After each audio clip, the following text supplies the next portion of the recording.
I've heard, aren't you supposed to be in Florida? Why did you leave Florida? Why are you back in Boston? Do you miss it? Do you regret it? Hi guys, my name is Noli and welcome back to my YouTube channel. Nobody else true. Nobody else makes you. Nobody else had a clue what I could do, what I could do. It has officially been 8 to 9 months since I came back from Florida. I was counting it. February, March, April, May, June, July, August, September, October.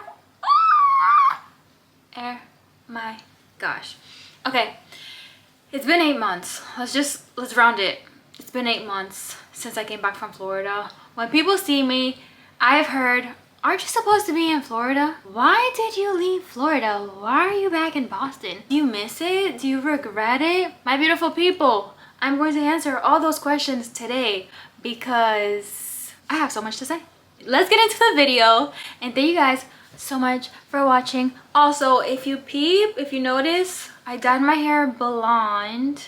Yeah, I'm gonna be Selena Sardothene. Is that how you say it? Or it's Selena Sardothene or Elaine G from the books that I'm reading. And Shorty has blonde hair. I did not dye my hair because of her, but I'm gonna be her for Halloween.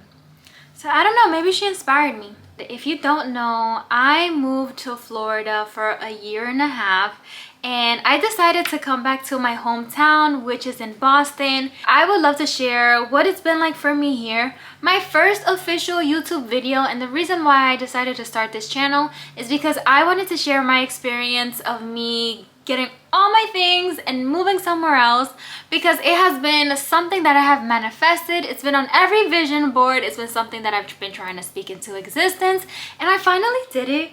I had the itch. I had to scratch it. I went, I saw, I conquered, and then I realized, okay, it's time for me to go because Florida just ain't for me. Maybe not right now, it's not for me, but I got up, I packed, and now I'm here. And the first thing that I want to share is, no, I do not regret it. I am so happy that I was such an ambitious and strong, bold, brave person to get all of her belongings, take it, run to a different state with my best friend without knowing anybody there, no family members, no friends, and saying, we're gonna start fresh and we're gonna do it. I give myself so much kudos for that. And if you too have done that, applause to you, baby. Applause, applause, applause. And if you're thinking about going back home because you're realizing that the state isn't for you, you still did that. That's great. I do not want to discourage anybody from moving because there's so many things that while I was in Florida, I was able to bring over here, all transferable skills. I am more of an independent person. I am more of a risk taker, and that is because I went somewhere and I learned throughout the way. While being there, I realized that the grass isn't always greener on the other side. Maybe just that grass wasn't the type of grass that I liked because Florida just wasn't for me. I do not regret moving to Florida because I had so much fun. And I also don't regret coming back home because the second thing that I'm realizing while being home is that I am seeing Boston from such a different perspective now. I am looking at the city with a new lens. One of the top reasons why I wanted to move out of Boston in the first place was really because of how cold it got out here.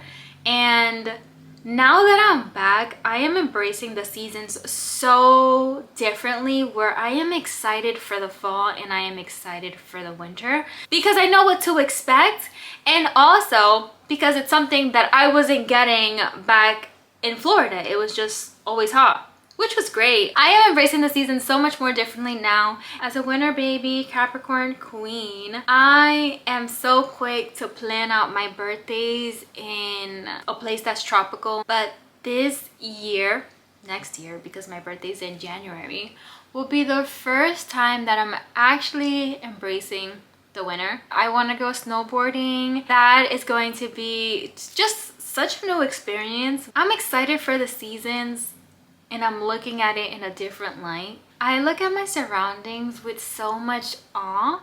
I think it is so beautiful, but it's because I wasn't appreciating it as much as maybe I should have, because it was always right in front of me and I took it for granted. The third thing that I have noticed while I've been out here is that I am so grateful to be around my family. Before, I wasn't investing as much time and energy into my immediate family members, but that's because honestly, I would consider myself more childish back then. That since I was able to leave and I've come back more mature, I realized that family is everything. The other day, 3 days ago actually, my grandma wanted me to bring her to her doctor's appointment, and I brought her to her doctor's appointment, and then she was like, oh, you know, I need to go grocery shopping. And I was like, okay, well, I'll bring you grocery shopping. She bought like $300 worth of groceries. I don't know how fragile little grandma, okay, my grandma's not fragile, my grandma's actually a badass, but $300 worth of groceries for one lady. She had me carrying all these bags, but I was like, this is actually so funny, because she got the most out of me. You know, I was driving her around carrying all her heavy things, but I appreciate that, and those moments are so special to me because I'm able to be with my family. I'm able to call my sister, go see my niece and nephew, and I think that that's a bigger level of maturity that I have now, because I wasn't so close to it, but now I realize how important that really is for me. This fourth thing that I realized is the power of perspective. I realized how much opportunity there is in my state and how I can grow in it. It's really about your perspective, no matter where you are, no matter who you're with. And truly, I feel much more aligned with what I'm supposed to be doing now that I'm here. The fifth thing that I've realized since I've come back is that I gave myself the permission to thrive without holding myself back. And the biggest person who's gonna hold you back into you following your dreams and chasing your goals is really yourself. I am so thankful for myself for being bold enough to follow my dream. I lived my experience. I lived and dreamed of that experience, and I conquered it. And now I know what I want and where I want to pivot. Right now, this just feels like exactly where I'm supposed to be. Is Boston where I'm gonna stay forever? Probably not. Going to a different state really gives you all that strength to say, you know, if I want to go somewhere else, I can. I hope you guys enjoyed this video. Thank you guys for tuning in, and I hope you have a nice day. Bye!